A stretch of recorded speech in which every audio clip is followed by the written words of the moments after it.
হরে কৃষ্ণ। আজ আপনাদের একটি গোপন ওষুধ দেব, অর্থাৎ সিকিউর ভ্যাকসিন। তো আমরা জন্মের পর থেকে বিভিন্ন রকম গ্রহের প্রভাব আমাদের মধ্যে পড়ে, কুপ্রভাব।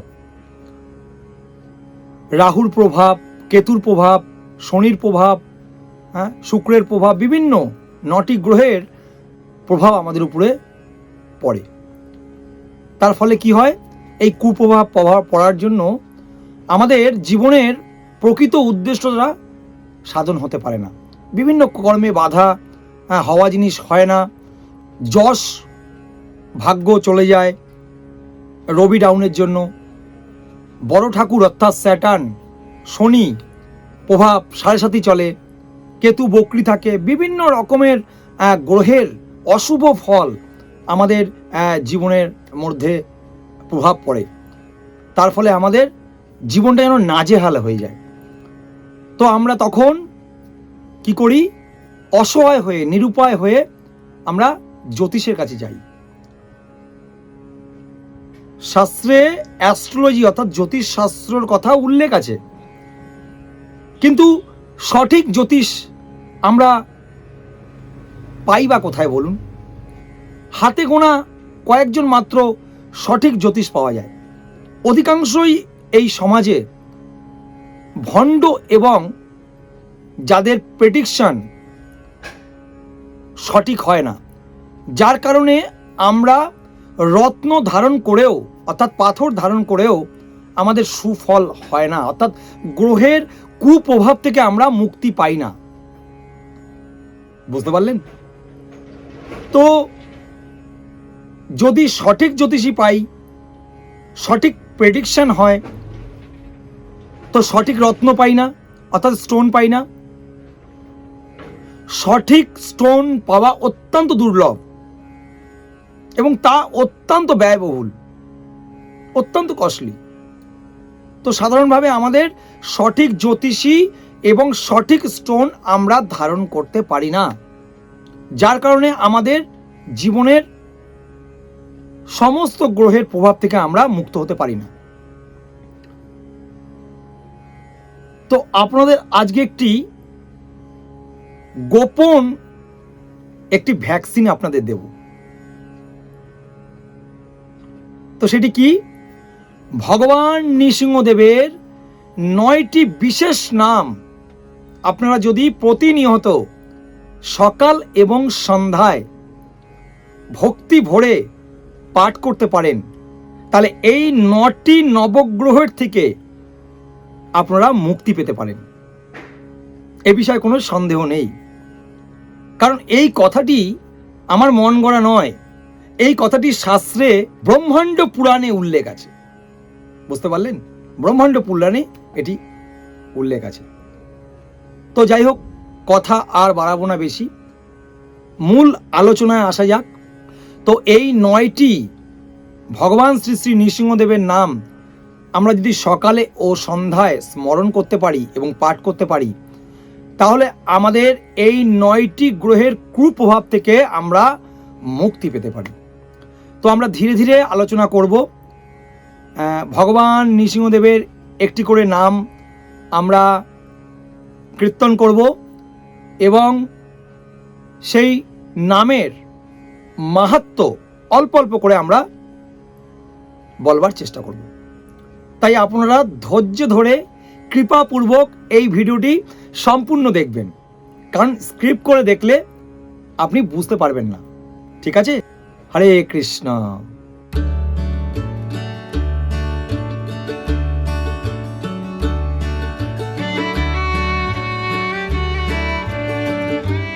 হরে কৃষ্ণ। তো বিলাম হচ্ছে ভগবান শ্রী শ্রী নৃসিংহদেবের মন্দির। তো এটি ছিল হিরণ্যকশিপু, এই হিরণ্যকশিপুর রাজপ্রাসাদ, সুবিশাল প্রাসাদ। তো এই প্রাসাদেই যখন প্রহ্লাদ মহারাজ সাথে অত্যাচারের শিরোনামে চলে যায়, তখন স্বয়ং ভগবান বিষ্ণু নৃসিংহ রূপ ধারণ করে, অর্থাৎ নরসিংহ রূপ ধারণ করে তার ভক্তকে রক্ষা করেছিলেন, এবং তিনি এই হিরণ্যকশিপুকে হত্যা করেছিলেন। তো অহোবিলাম হচ্ছে ভগবান শ্রী শ্রী নৃসিংহদেবের মন্দির।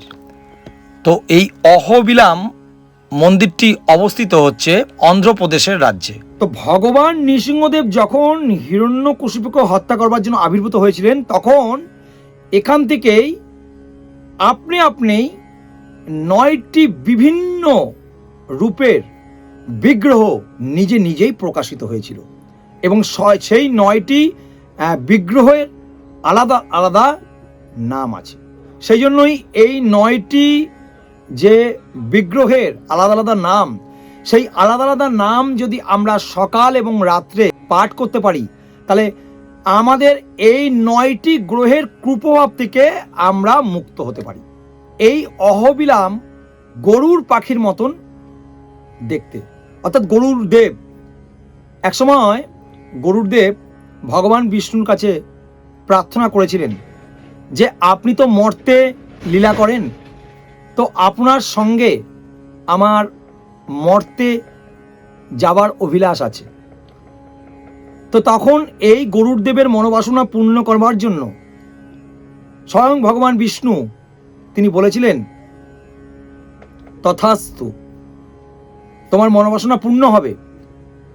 তো এই ভগবান নৃসিংহদেব যখন আবির্ভূত হয়েছিলেন, তখন এই ভগবান নৃসিংহদেবের সঙ্গে এই গরুর দেব তিনি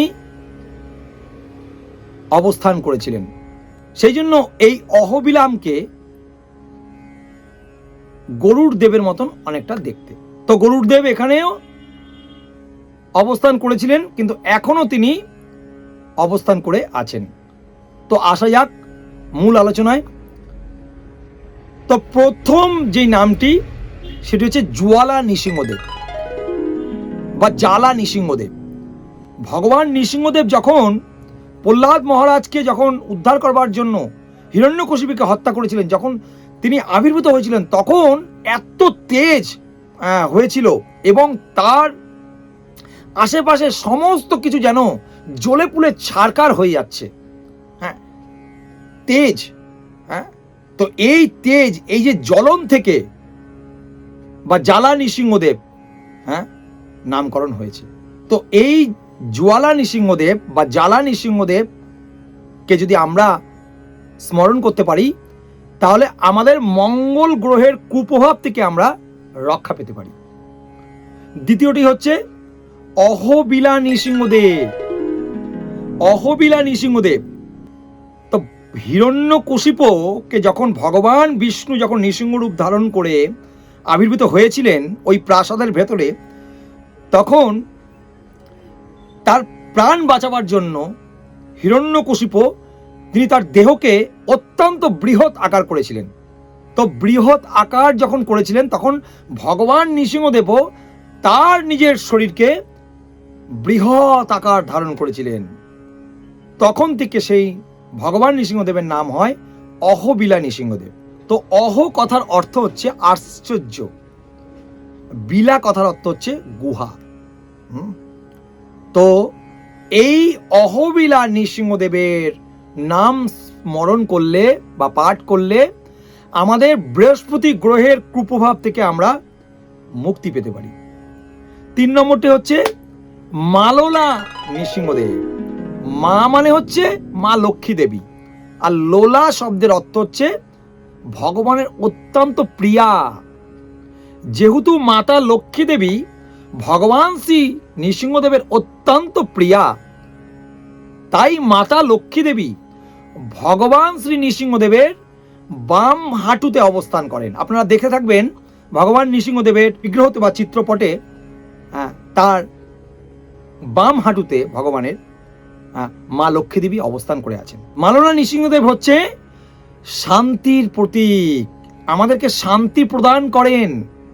তো এই মালোলা নৃসিংহদেবের নাম যদি আমরা পাঠ করি বা স্মরণ করি, তাহলে আমাদের শুক্র গ্রহের কুপ্রভাব থেকে আমরা মুক্তি পেতে পারি।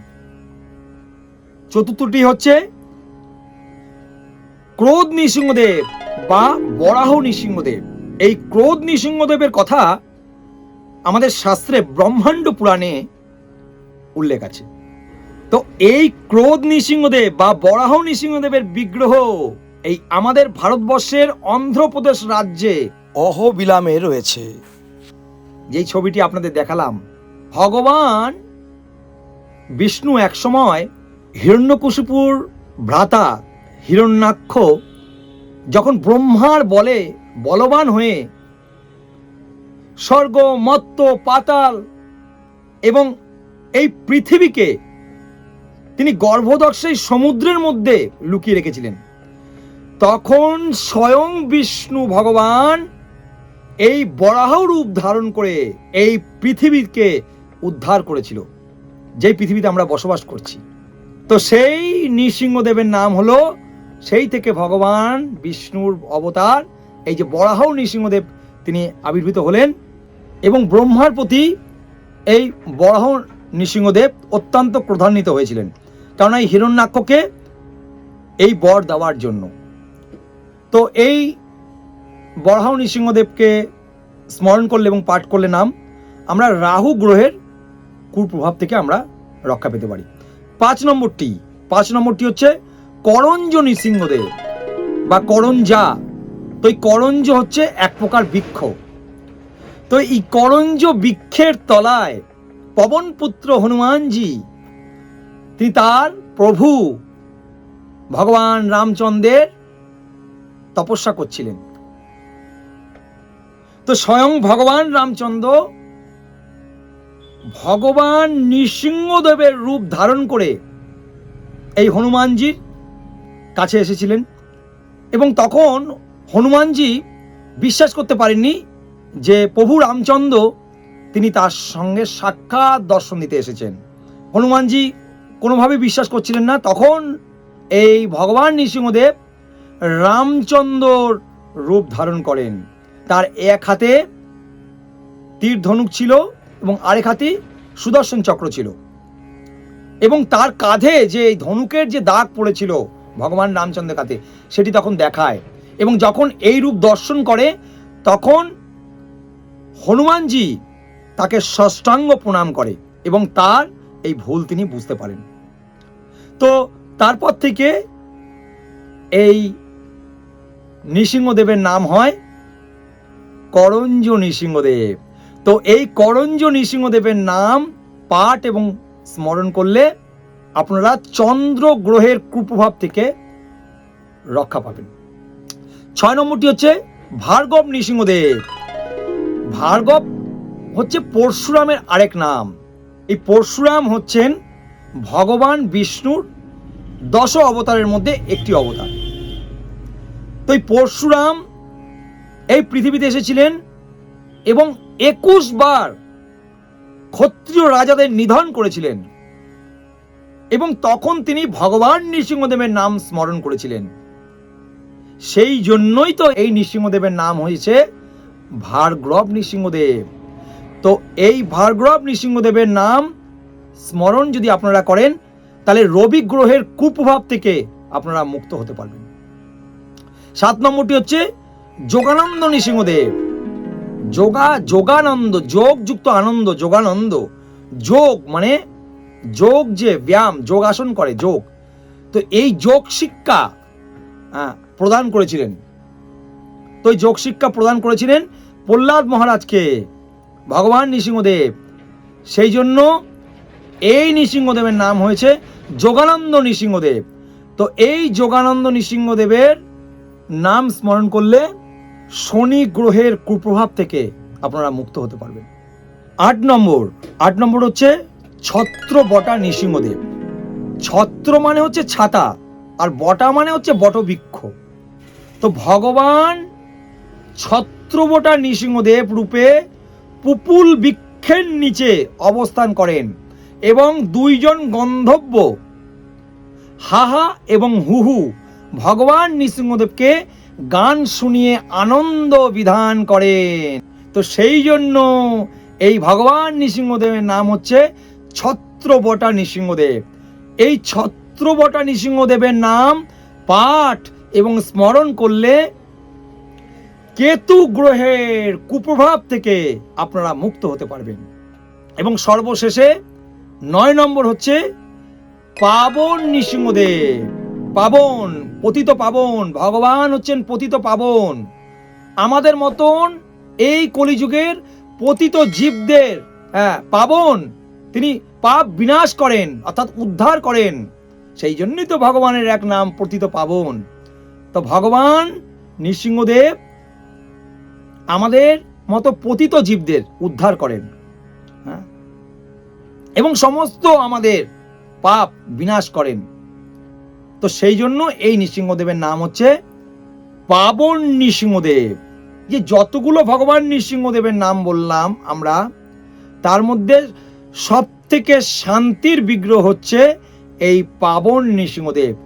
তিনি আমাদেরকে শান্তি প্রদান করেন এবং আমাদের পূর্বকৃত সমস্ত শতকোটি জন্মের পূর্বকৃত পাপ তিনি বিনাশ করে দেন, যদি আমরা ভক্তি ভরে এই ভগবান নৃসিংহদেবকে স্মরণ করতে পারি এবং তাকে মনপ্রাণে যদি ডাকতে পারি। তো এই পাবন নৃসিংহদেব হচ্ছে আমাদের বুধ গ্রহের কুপ্রভাব থেকে মুক্ত করেন। তো আপনারা জানতে পারলেন যে এই 9টি গ্রহের কুপ্রভাব থেকে আমরা এই ভগবান নৃসিংহদেবের 9টি নাম যদি আমরা সকালে এবং সন্ধ্যায় আমরা যদি পাঠ করতে পারি নিয়মিত, তাহলে অবশ্যই আমাদেরকে রক্ষা করবেন এবং সমস্ত গ্রহের কুপ্রভাব থেকে আমরা মুক্ত হতে পারব। ভগবান নৃসিংহদেব কৃপা করবেন। তো আপনারা প্রতিনিয়ত এই ভগবান নৃসিংহদেবের 9টি নাম আপনারা প্রতিদিন পাঠ করবেন। আমরা ভিডিওর লাস্টে লিস্ট দিয়ে দেব। প্রতিটা নাম, ভগবান নৃসিংহদেবের নাম এবং তার পাশে কোন গ্রহে দোষ থেকে আমরা মুক্ত পেতে যাই। তো আপনারা এটি কাগজে লিখে রাখতে পারেন। প্রথম মুখস্থ হবে না, কাগজে লিখে প্রতিদিন আপনারা সকাল সন্ধ্যায় এটি পাঠ করবেন এবং একটা সময় দেখবেন আপনাদের মুখস্থ হয়ে যাচ্ছে।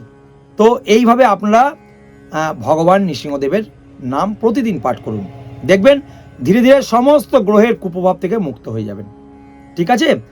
তো ভিডিওটি যদি ভালো লাগে তাহলে বেশি বেশি করে শেয়ার করে দেবেন কিন্তু, আর আপনাদের লাইক কমেন্ট অবশ্যই করবেন। আপনারা যদি চ্যানেলটি প্রথমবার দেখে থাকেন তাহলে চ্যানেলটি অবশ্যই সাবস্ক্রাইব করে নোটিফিকেশন বেল আইকনটিকে অল করে দিন। এবং যারা আপনারা প্রতিনিয়ত এই চ্যানেলটি দেখছেন, হরিনাম সংকীর্তন চ্যানেলটি এখনও পর্যন্ত কোনোভাবেই সাবস্ক্রাইব করেননি, তাহলে অবশ্যই চ্যানেলটিকে সাবস্ক্রাইব করে বেল আইকন নোটিফিকেশনটি অল করে দিন। ঠিক আছে?